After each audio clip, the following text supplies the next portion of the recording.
In 1998, Laurie Strode cut his f***ing head off with an axe. And this October, Michael's back, and he's madder than ever before. Halloween Resurrection.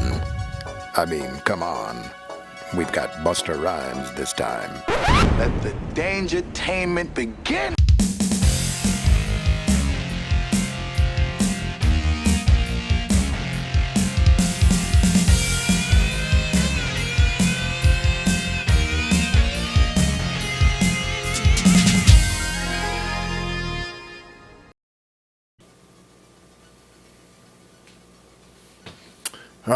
It's about time I added some visual representation from Michael Myers back there with the icons.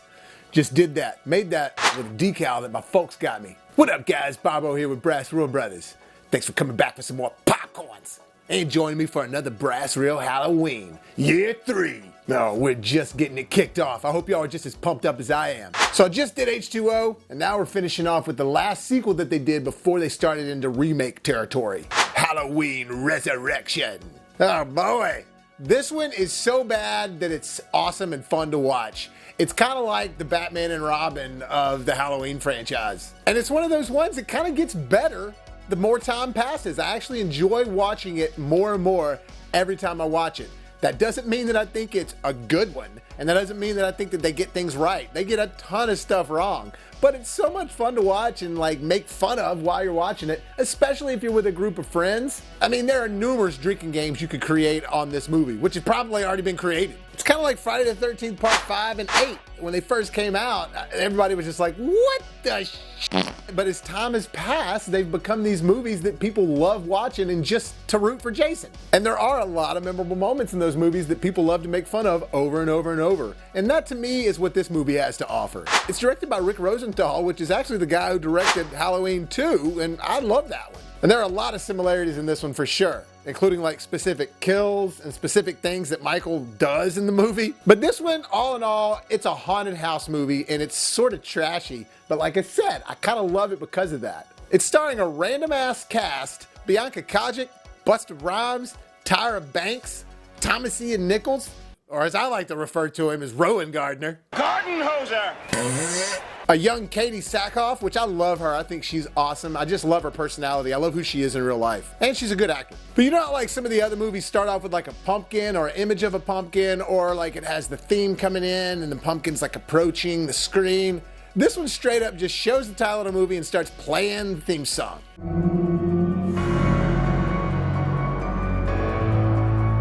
Halloween H2O was really successful in the theaters, so they decided to make another one really quickly, just like they did with Part 5, right after the success of Part 4.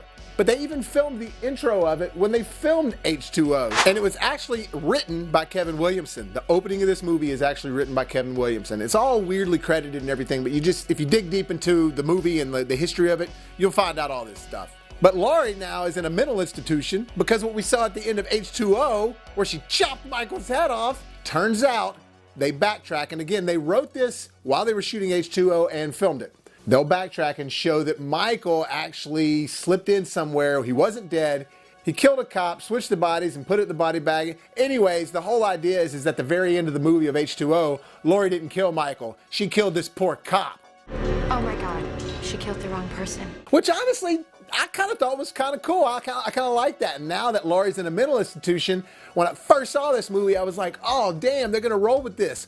Laurie, mental institution, Michael chasing her around. It kind of feels like Halloween 2, where he was in a hospital. And this is where you can really see all the similarities from Halloween 2, because like literally a cop gets killed the same way he got killed in Halloween 2. And then Michael walks through this door just like he walked through the glass door in Halloween 2.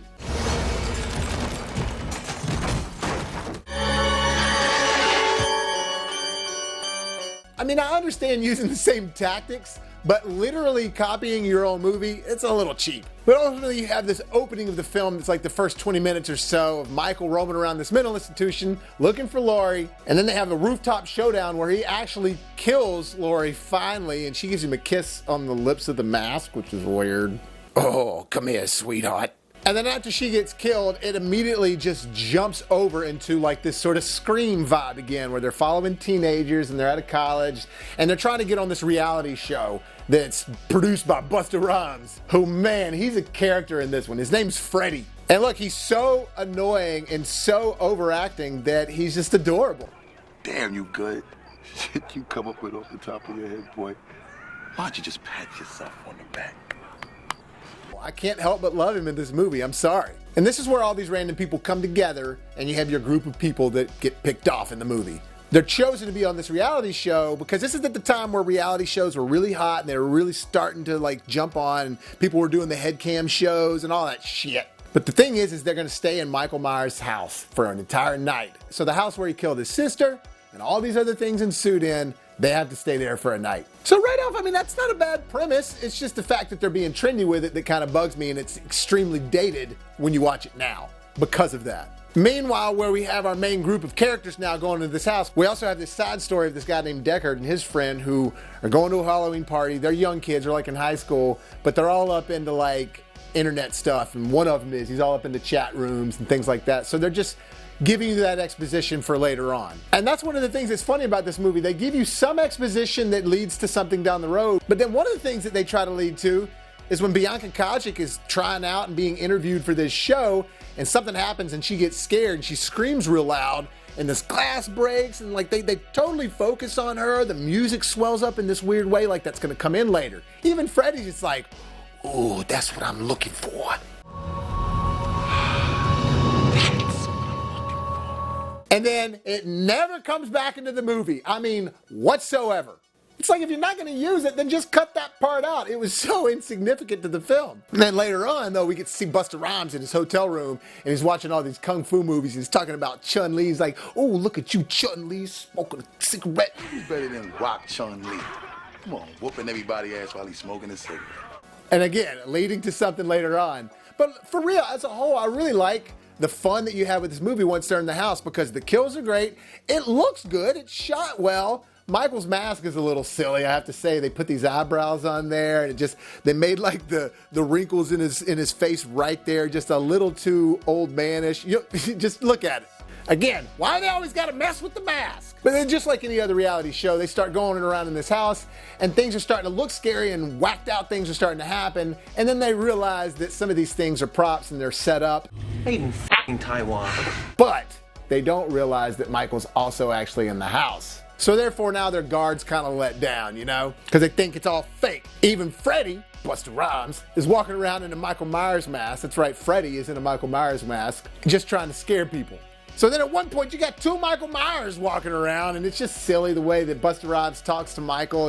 He's like slapping him in the face and telling him to get out of here, and Michael does. And I don't know, there's just a lot of things in this that Michael wouldn't do. I mean, some of the time he's actually acting a little bit more like Jason Voorhees than Michael Myers. And while I said some of the kills are really good, I mean, you got some cool stuff that does happen. There's a scene where Katie Sackhoff gets her head cut off with a knife, with a butcher knife, in like one swipe. Of course that would never happen, but it's just, even as you're watching, you're like, really? And then once they all realize that Michael Myers is actually in the house, and I'm telling you, man, Busta Rhymes and him meet up, and you're like, what's gonna happen? Oh, that's right. He was watching Kung Fu earlier. He knows how to do Kung Fu. We're saved. Did Busta Rhymes just do a roundhouse on Michael Myers? I mean, he's even posing and everything, doing some Last Airbender stuff. And then he ends up kicking him out the window.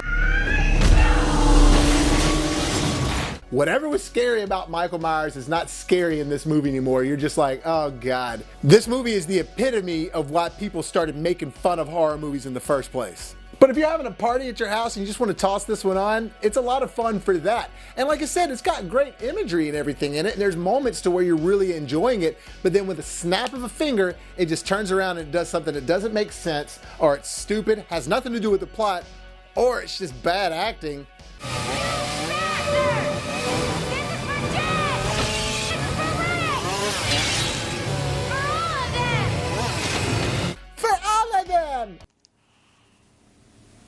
Hey, who approved that take?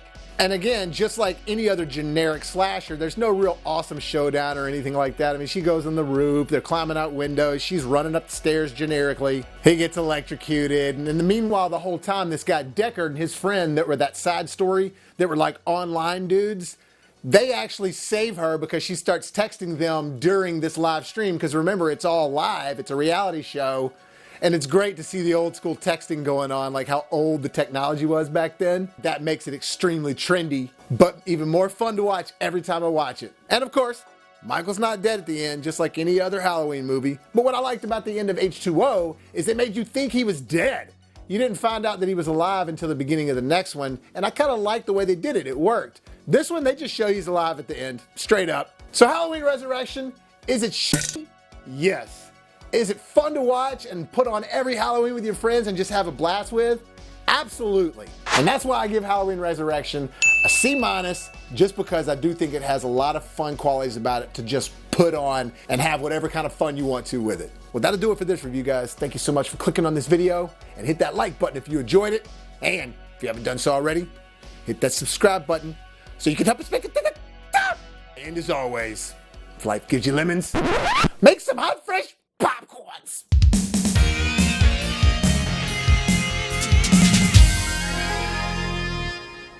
What can you tell us about Michael Myers? Michael Myers is a killer shark. Baggy ass overalls.